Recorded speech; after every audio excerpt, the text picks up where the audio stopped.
Hello everyone, আসসালামু আলাইকুম। কেমন আছেন সবাই? বেশ কয়েকদিন ধরে আমার খুব সি ফুডের একটা ক্রেভিং হচ্ছিল, তাই আমি আজকে আপনাদের সাথে একটা রেসিপি শেয়ার করব, সি ফুড বয়েল পাস্তা। তো আমি এখানে অনলাইন থেকে একটা অনলাইনে পেজ থেকে তো সি ফিশ লাভার একটা পেজ থেকে আমি একটা 1200 টাকার একটা প্যাকেজ কম্বো নিয়েছিলাম। এখানে কাঁকড়া ছিল, তারপরে হচ্ছে স্কুইজ ছিল, তার ছোট অক্টোপাস ছিল এবং একটা বড় অক্টোপাস ছিল। তো সব মিলে এখানে 1200 টাকার একটা কম্বো ছিল। তো এত ক্রেভিং হচ্ছিল যে আমার বলার মতো না। তো এখানে সব কিছু ভালো একদম, এই যে ফ্রেশ সব। এখানে এই অক্টোপাসগুলোকে একটু পরিষ্কার করতে হবে, ছোট অক্টোপাসগুলোর চোখগুলো একটু বের করে নিতে হবে এই। আর এই যে বড় অক্টোপাস, এই যে। তো এটাকে আমি ভালোভাবে ধুয়ে একটু ছোট ছোট টুকরো করে নিব। তো ধোয়ার প্রসেসটা দেখালাম না, আমি একটু করে লবণ দিয়ে সবগুলো কিন্তু ধুয়ে নিয়েছি। আর ছোট অক্টোপাসের যে চোখটা আছে ওটা বের করে নিয়েছি। আর এই বড় অক্টোপাসটাকে একটু করে একটু লম্বা লম্বা করে টুকরো করে নিয়েছি। ভালোভাবে সব লবণ দিয়ে ধুয়ে নেব। এগুলো আপনাদেরকে দেখাচ্ছি। চলুন এবার মূল রান্নাতে চলে যাওয়া যাক। তো এখানে একটা হাঁড়ি নিয়েছি, হাঁড়িতে আমি পানি গরম করতে দিয়ে দিয়েছি। তার হচ্ছে লেমন গ্রাস দিয়ে দিচ্ছি, যে লেমন গ্রাসের যে পাতাগুলো আছে ওটা একটু গিটু করে তারপর দিয়ে দিলাম, তেজপাতা দিলাম, আর হচ্ছে পেঁয়াজ দিলাম। এরপর এখানে আমি সামান্য লবণ দিব আর হচ্ছে গোলমরিচ দিব, কালো গোলমরিচ। তো এই আলু আলু সিদ্ধ করে নিয়েছি। তো এটাকে সি ফুড বয়েল যেটা, ওই রেসিপিটাকে একদম সম্পূর্ণ আমি করে আমি আমার মন মতো করে সি ফুড বয়েল পাস্তা তৈরি করে ফেলেছি। ওটাই আপনাদের সাথে শেয়ার করব। মূলত এই সম্পূর্ণ রেসিপিটা হচ্ছে সি ফুড বয়েলে যে একটু গ্রেভি টাইপের হয় ওটাই। তো এখানে আমি ওই যে বললাম গোলমরিচ আর লবণ দিয়ে দিয়েছি সামান্য, এটাকে একটু বয়েল করে নিব। তো পর্যায়ক্রমে একটা একটা আমি এখানে অ্যাড করতে থাকবো। আগে আলুটা সেদ্ধ করে নিচ্ছি, তারপরে বাকি উপকরণ আমি দিয়ে দিব। তা আলুটা প্রায় আমার 80% সেদ্ধ হয়ে গিয়েছে। এখানে আমি পেনি পাস্তা দিয়ে দিয়েছি, প্রায় 250 গ্রামের মতো পেনি পাস্তা আমি দিয়েছি। এরপর ভালোভাবে একটু নাড়াচাড়া করে নিচ্ছি। পর এখানে আমি দিয়ে দিচ্ছি গাজর। গাজর একটু মোটা করে করে আমি স্লাইস করে কেটে নিয়েছি। এরপরে দিয়ে দিব হচ্ছে কাঁকড়াটা।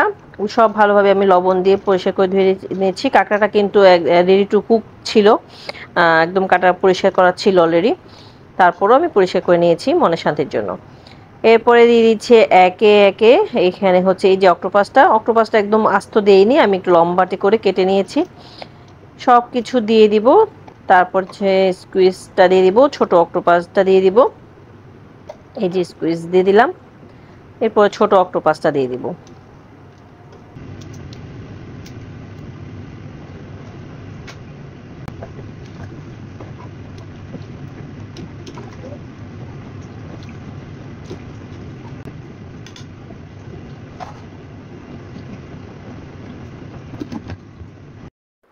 এই পর্যায়ে দিয়ে দিচ্ছি সামুদ্রিক যে চিংড়ি মাছটা ছিল। এখানে হচ্ছে হাফ কেজি চিংড়ি মাছ ছিল। বেশি করা যাবে না, আমার পাস্তা সব কিছু সেদ্ধ হয়ে গিয়েছে। প্রত্যেকটা কালার পরিবর্তন হয়ে গিয়েছে। চিংড়ি মাছটা একদম সবার শেষে দিয়েছি, যাতে জাস্ট একটু গরম ভাবটা লাগলে কালারটা চেঞ্জ হবে, তারপর নামিয়ে নিব, না হলে শক্ত হয়ে যাবে। সব কিছু একটু রবারি টাইপের হয়ে যাবে। এই যে সব কিছু কালার পরিবর্তন হয়ে গেছে। আমার পাস্তাটাও প্রায় মানে 80% হচ্ছে কুক হয়ে গিয়েছে। এর চাইতে বেশি সেদ্ধ করা যাবে না, কারণ রান্নার সময় এটা আরও সেদ্ধ হবে। তো এবার সব কিছু এখান থেকে আমি চালনিতে নিয়ে নিব। এটা হচ্ছে রান্নার চলে আসলাম। আর এখানে হাঁড়িতে আমি প্রথমে একটু তেল দিয়ে দিলাম, দিয়ে এই যে সসেসটা আছে, পুরো 1 প্যাকেট সসেস যতটুকু থাকে ততটুকু আমি সম্পূর্ণ দিয়ে দিয়েছি। এটাকে একটু হালকা ভেজে নেব। সসটা ভেজে নিলে আর এটার ফ্লেভারটা খেতে ভালো লাগে এবং ফ্লেভারটা ভালো আসে। এটাকে চাইলেও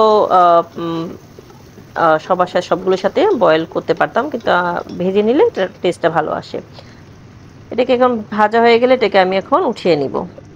এই রান্নাটা সম্পূর্ণ বাটারের উপর করতে হয়, এতে ফ্লেভারটা খুবই ভালো আসে। এখানে আমি 250 গ্রাম একটা বাটার দিয়ে দিয়েছি। আপনারা যদি চান যে বাটার দিবেন না, তার পরিবর্তে তেল দিয়ে করতে পারবেন, তবে বাটারের ফ্লেভারটা অন্যরকম একটা ফ্লেভার আসবে। আর আর ছোট একটা টুকরো বাটার আমার বাসায় ছিল আগে থেকে, ওটাও দিয়ে দিয়েছি। হচ্ছে একদম রসুন কুচি দিয়ে দিয়েছি, একটা আস্ত বড় রসুন আমি একদম কুচি করে নিয়েছি, এটা দিয়ে দিয়েছি। এটা ভালোভাবে ভাজা করে নিচ্ছি। এই যে ভাজা হয়ে গেলে এটাকে এখন এখানে আমি পেঁয়াজ কুচি দিয়ে দিচ্ছি। এখানে কি একদম আমি আমার মন মতো করে করছি। এই রান্নাটা সম্পূর্ণ হচ্ছে একটা সসের উপরে রান্না, যত গ্রেভি ভালো হবে রান্নাটা খুবই মজা হবে। তারপরে একটু পেঁয়াজটা সতে করার পর আমি টমেটো কুচি দিয়ে দিচ্ছি। আমি ভিডিওটা ফাস্ট করে দিয়েছি, নাড়াচাড়া করে নিচ্ছি। ওই যে সি ফুডটা যে একটু বয়েল করেছিলাম, পানিটা একটু রেখে দিয়েছিলাম স্টোভটা, ওটা দিয়ে একটু করে পানি দিয়ে দিয়েছি, কারণ আমি এখানে মশলা দিব যাতে পোড়া না লেগে যায়। এই জন্য এখানে 1 টেবিল চামচ ভর্তি করে আমি গোলমরিচ গুঁড়ো দিয়েছি। তারপরে হচ্ছে আমি 2 টেবিল চামচের মতো এখানে আমি মরিচ গুঁড়ো দিয়েছি। আমাদের মরিচটা খুব একটা ঝাল না, আপনাদের মরিচ যদি খুব ঝাল হয় তাহলে একটু কম করে দিবেন। তারপর ধনে গুঁড়ো দিয়েছি। এরপর দিয়ে দিচ্ছি বারবিকিউ মশলা। বারবিকিউ মশলা আমি 2 টেবিল চামচের মতো দিয়েছি, পরবর্তীতে একটু বাড়িয়ে দিয়েছিলাম, ফ্লেভারটা আমার মানে ঝালটা ভালো লাগছিল না তাই। আর এটা হচ্ছে মরিচ বাটা, রেড চিলি, ওটা আমার বাটা ডিপে ছিল, লাল মরিচের ব্লেন্ড করে রেখেছিলাম, এটা দিয়ে দিচ্ছি। এটা একটু ঝাল ঝাল হলে ভালো হয়। আর সামান্য পরিমাণ লবণ দিব, কারণ হচ্ছে প্রত্যেকটা সসের মধ্যে লবণ থাকবে, তাই সামান্য পরিমাণ লবণ দিয়ে দিচ্ছি। এবার দিয়ে দিচ্ছি সয়া সস, ফিশ সস। আর সয়া সস ফিশ সসেও কিন্তু লবণ থাকে, তাই লবণের পরিমাণটা একটু বুঝে দিবেন, পরে লাগলে দিবেন, না লাগলে একটু কম, কারণ সেদ্ধর সময় আমি অল্প লবণ দিয়েছিলাম। এবার ভালো করে মশলাগুলোকে কষিয়ে নিতে হবে। কিছুক্ষণ কষানোর পর এখানে আমি হোমমেড আমার বাসার তৈরি সস দিয়ে দিচ্ছি, 3 টেবিল চামচের মতো, একটু বেশি হবে। তো ভালোভাবে এটা দিয়ে নাড়াচাড়া করে নিচ্ছি। একটু চেক করে দেখছি যে লবণ বা সব ঠিক আছে কিনা। আমার কাছে ঝালটা একটু কম লাগছিল, তারপর আমি আর দেইনি ঝাল, যেহেতু হট চিলি সস থাকবে। এবার দিয়ে দিচ্ছি হোয়াইট পেপার। এবার টমেটো কেচাপ দিয়ে দিব বেশ খানিক। তারপরে হচ্ছে অ্যাবি সস দিয়ে দিয়েছি এবং হচ্ছে ওয়েস্টার সস, হ্যাঁ, এটা দিয়ে দিয়েছি। তা আমি ভিডিওটা অন করতে ভুলে গিয়েছিলাম যখন আমি দিয়েছিলাম টমেটো কেচাপ বা অ্যাবি সস এগুলো। তো এই পর্যায়ে হচ্ছে আমি দিয়ে দিচ্ছি হট চিলি সসটা।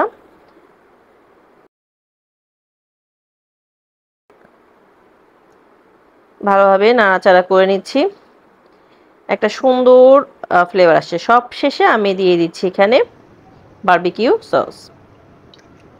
বললাম না, এটা তো সম্পূর্ণ সসের খেলা, আর কিছুই নেই, এটার গ্রেভিটাই সম্পূর্ণ সস।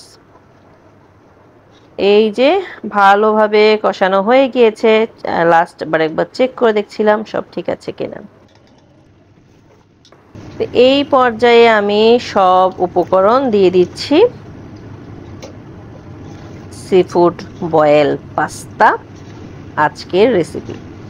এবার আর কিছুই না, শুধু হালকা আলতো করে করে নাড়াচাড়া করে করে এটাকে কিছুক্ষণ কষিয়ে নেওয়ার পালা। এখানে আমি মাশরুম দিয়ে দিয়েছি, ডিম সিদ্ধ করে রেখেছিলাম আগে, ওটা দিয়ে দিয়েছি, আর এই যে সসেস যেটা ভেজে রেখেছিলাম, বাস সব উপকরণ এখানে এখন দেওয়া শেষ। এটাকে এখন ধিমি আছে এটাকে রান্না করার পালা।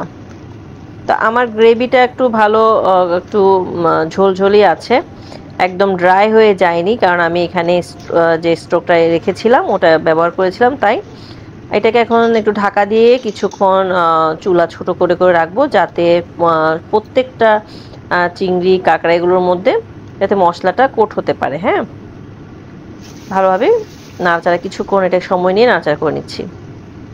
আপনারা চাইলে সি ফুডগুলোকে আলাদা করে নিয়ে ওটাকে বয়েল করে এই মশলাটার সাথে ভালোভাবে কষিয়ে নিতে পারেন, যাতে সব মানে মশলার যে মশলাটা আছে ওটা ভালো করে ওটার ভিতরে ঢুকতে পারে। তা আমার কাছে মনে হচ্ছে না, এভাবে হয়ে যাবে। তো তো তাই আমি এইভাবে করেছি। অনেক সময় অনেকের কাছে মনে হতে পারে যে মশলা ভালো করে ঢুকবে না কাঁকড়া থেকে, যেহেতু কাঁকড়ার যে পাগুলো আছে ওটাকে একটু আমি ফাটিয়ে নিয়েছিলাম যাতে ওটার মধ্যে ভিতরের মাংসের মধ্যে রস ঢুকতে পারে। হ্যাঁ, তো এই পর্যায়ে আমার তো অনেকক্ষণ ধরে আমি চুলাটা ছোট করে রেখেছি। এই পর্যায়ে আমি একটা আস্ত লেবু নিয়ে এটার ছিলকাটা আমি গ্রেট করে করে দিয়ে দিচ্ছি, যাতে সাদা অংশটা না আসে, শুধু সবুজ অংশটা। এতে একটা সুন্দর একটা লেমন একটা ফ্লেভার আসবে। তারপরে এক টুকরো এক স্লাইস লেবুর রসটাও আমি এখানে দিয়ে দিব। তার আগে কিন্তু আমি অরিগ্যানো দিয়েছিলাম, কথার মাঝে আর বলতে মনে নেই, অরিগ্যানো দিয়েও কিন্তু আমি নাড়াচাড়া করে নিয়েছি।